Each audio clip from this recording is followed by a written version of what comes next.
بسم اللہ الرحمن الرحیم یوصیکم اللہ فی اولادکم للذکر مثل حظ الانثیین۔ ان آیات کے اندر اللہ تعالیٰ نے بہت اہم مسائل کو بیان کیا۔ یہ وہ مسائل ہیں جن میں زمانہ جاہلیت کے اندر بھی بہت زیادہ کوتاہی، غفلت کا مظاہرہ ہوتا تھا، اور موجودہ دور کے اندر بھی بہت زیادہ غفلت اور لاپرواہی پائی جاتی ہے۔ ان مسائل میں سے ایک اہم مسئلہ وراثت کا مسئلہ ہے۔ اس کے متعلق بڑا سخت حکم ہے کہ مرنے والے کے جو شرعی وارث ہیں ان کو قرآن و سنت کے مطابق ان کا پورا حصہ دیا جائے، لیکن عام طور پر لوگ اس کے اندر غفلت اور لاپرواہی کرتے ہیں۔ مرنے والے کا جو مال ہے اس کو شرعی طور پر تقسیم نہیں کرتے۔ یہاں ایک اہم مسئلہ یہ سمجھ لیں کہ جب بھی کوئی آدمی فوت ہو جائے تو اس کے فوت ہو جانے کے بعد سب سے پہلے اس کے مال میں سے جو اس نے چھوڑا ہے سنت کے مطابق کفن دفن کا انتظام کیا جائے، کیونکہ یہ سب سے مقدم ہے۔ اس میں کفن کا کپڑا ہے سنت کے مطابق، اسی طرح غسل دینے کی اجرت ہے اور قبر کھودنے کی اجرت ہے، کیونکہ یہ بات ظاہر ہے کہ کفن کے کپڑے پر پیسے خرچ ہوں گے۔ اسی طرح اگر کوئی غسل مفت دینے کے لیے تیار نہیں تو اس کو اجرت دینا بھی جائز ہے، چاہے مرد ہو یا عورت ہو، اور اگر غسل مفت کرا دے تو اس کا بڑا اجر و ثواب ہے۔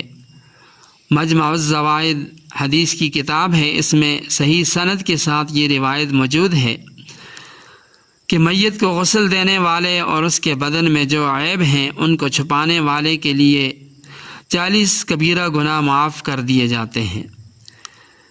اسی طرح قبر کھودنے کا بھی بڑا اجر و ثواب ہے، بشرطِ مفت میں بنائے۔ حدیث پاک میں آتا ہے کہ جو شخص میت کی قبر کھودے گا جس میں اس کو دفن کیا جائے گا، یوں سمجھو کہ اس نے اس کو ساری زندگی کے لیے، ساری عمر کے لیے مکان بنا دیا۔ لیکن اگر کوئی مفت میں نہیں کھودتا تو اس کو اجرت دینا بھی جائز ہے۔ لہٰذا سب سے پہلے مرنے والے کے جو ترکہ ہے، جو اس نے مال چھوڑا ہے، اس سے کفن دفن کا انتظام ہوگا۔ اسی طرح خوشبو اور کافور وغیرہ بھی اس میں شامل ہے کہ ان چیزوں کی خریداری بھی اسی مال سے کی جائے گی۔ دوسرے نمبر پر اس کے جو ذمے جو قرض ہیں ان کی ادائیگی ہوگی، وہ قرض اتارا جائے گا، یہاں تک کہ اگر مرنے والے نے اپنی بیوی کا حق مہر زندگی میں ادا نہیں کیا تو وہ بھی ادا کیا جائے گا۔ تیسرے نمبر پر اس نے جو جائز وصیت کی ہے اس کو پورا کیا جائے گا، کیونکہ اس کو اپنی جائیداد کے تیسرے حصے میں وصیت کرنے کا حق ہے، اپنے مال کے تیسرے حصے میں جائز وصیت کرنے کا حق حاصل ہے، چاہے وہ جائیداد منقولہ ہو یا غیر منقولہ ہو۔ اس میں وصیت کر سکتا ہے کہ بھائی میری ترکے میں سے مسجد بنا دیں، یا مدرسے کے اندر اتنا پیسہ خرچ کر دینا، یا فلاں جو غریب ہیں ان کو اتنا حصہ دے دینا، بشرطے وہ شرعی وارث نہ ہوں، یعنی جائز کاموں کی وصیت کر سکتا ہے۔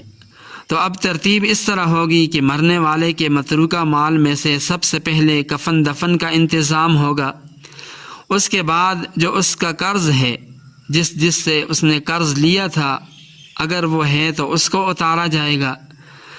پھر اگر اس نے کوئی وصیت کی ہے جائز وصیت تو اس کی وصیت پوری کی جائے گی، اور چوتھے نمبر پر اس کی وراثت، جو مال متروکہ جو باقی بچ جائے ان چیزوں سے، اس کی وراثت کے طور پر اس کے شرعی وارثوں میں اس کو تقسیم کیا جائے گا۔